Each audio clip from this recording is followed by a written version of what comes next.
The Sunday briefing, meantime, made a big effort to talk to Senate Democrats on the show today. We reached out to all 43 Democratic senators, plus Bernie Sanders, who's technically an independent, but all 44 of them who voted against these GOP proposals to reopen the government 15 times. We wanted to hear their side of the story. We wanted to hear them argue the merits of their position. Despite those requests, not a single one of them wanted to come on to talk about it. Despite many of the accusations we've heard from them that Republicans don't want to negotiate. And also, despite some of their own vulnerabilities on this issue, you've got members like Jon Ossoff in Georgia. He's up for re-election this year. He's got more than 1.3 million SNAP recipients in his state, along with 110,000 federal workers, 65,000 active duty military, all who have been harmed by this shutdown. Minority Leader Chuck Schumer, who said that or who rather might be worried about a primary, according to some reports, has 2.9 million SNAP recipients in his state, more than 111,000 federal workers, and nearly 18,000 active duty military. So we went to the other side of Congress to talk it out. California Democratic Congressman Ro Khanna joining me now, and we really appreciate you coming on, Congressman, to discuss this. I want to just get your response to what you heard from the Republican senator in the upper chamber, Markwayne Mullin, on this vote coming up and where things stand. What's your hope here? Well, look, obviously, I hope there's a resolution. But the first point to make is many House Democrats would have supported weeks ago Josh Hawley's bill to extend SNAP benefits, to pay our troops, to pay our air traffic controllers. We would support it today. But the Speaker, for whatever reason, has had Congress out of work for 5 weeks, and that is unconscionable. The second point I would make is on these health care premiums. They are going to spike about 100% in some cases. Now, if you take the tax credits and you just give them to the American people, who is the president expecting them to buy the plans from? Is he expecting them to get junk insurance? I agree with him. The system is broken, and we should be expanding Medicare to have Medicare for all. But in the meantime, we've got to give people some help so their premiums don't spike. You know, I hear your point on the ACA stuff and where do people go if they're not able to buy it from a marketplace. But to your other mention that, you know, the House has been out for so long, I think the Speaker would say that, you know, they did their job in the House, they passed a bill, and that this is really a Senate issue. At least we've heard him say that up until now. But your colleague in the upper chamber, Democrat Senator Chris Murphy, indicated that a lot of the reason that this has gone on so long is because giving in soon, or this soon, would damage the party's brand. Listen to this.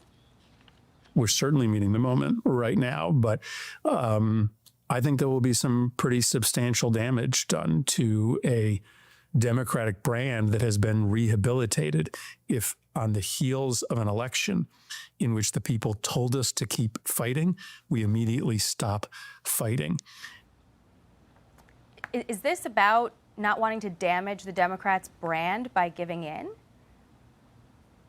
Absolutely not. I mean, I've talked about supporting a Republican Josh Hawley's bill. I want to pay our troops today. I want to get the SNAP extensions extended today. To me, it's about the American people. And what I do believe is that if we don't have some relief on the Affordable Care Act tax credits, you're going to see 22 million Americans, many of them in red states, many Trump supporters have to pay $1,000, $2,000 more for their health insurance. And I guess my question to the president, honest question, is where does he expect them to get this health care? Let's say they got the tax credit money in their pockets. Where are they going to get the health care? Is he going to say they can get Medicare? What is the solution?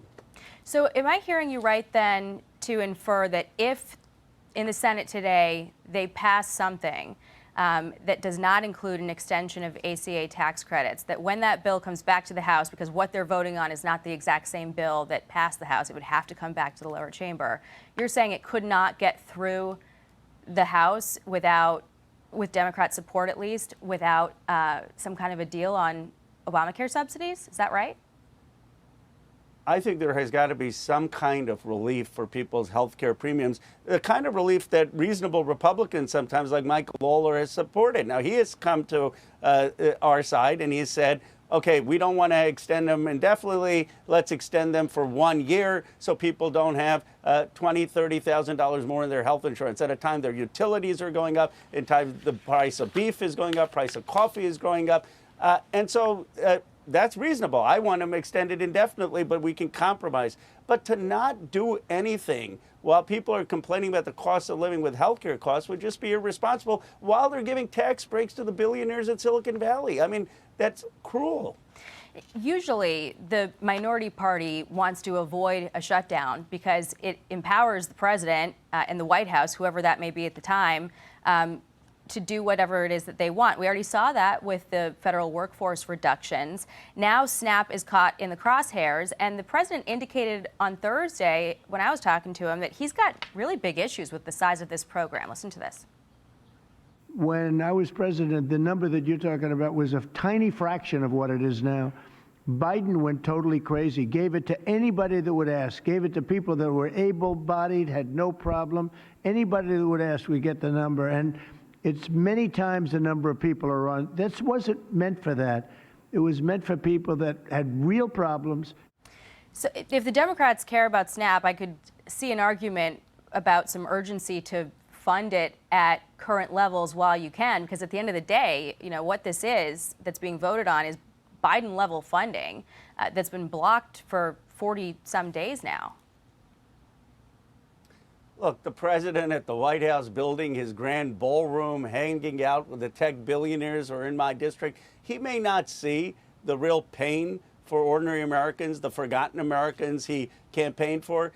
Maybe he needs to do more of his rallies, because I think he's gotten too comfortable in the White House beltway and the establishment. But ordinary people see their electricity bills going up. They see the health care costs going up. They see the price of groceries going up. You know who gets it is Marjorie Taylor Greene. And she's saying that a lot of folks in the White House are betraying the MAGA base. Ordinary people are hurting. And what we need to do, instead of giving tax breaks to these billionaires, is to extend SNAP and help them with their health insurance. That's really the big debate. I want to move on to the Tuesday elections, because you know you're repeating some of the things that Democrats have been saying in the wake of these election wins. Obviously, they happened in blue states. The results were not, you know, unexpected, but some of the turnout has been eye-opening for Republicans.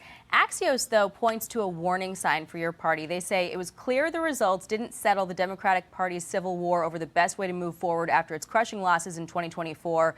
Progressive and moderate Democrats both emerged with genuine measures of victory Tuesday, and they're already wielding it as evidence that it's their side that should lead the party out of the wilderness in 2026 and 2028. Your take, sir, do you think that Zohran Mamdani is the future of the Democratic Party?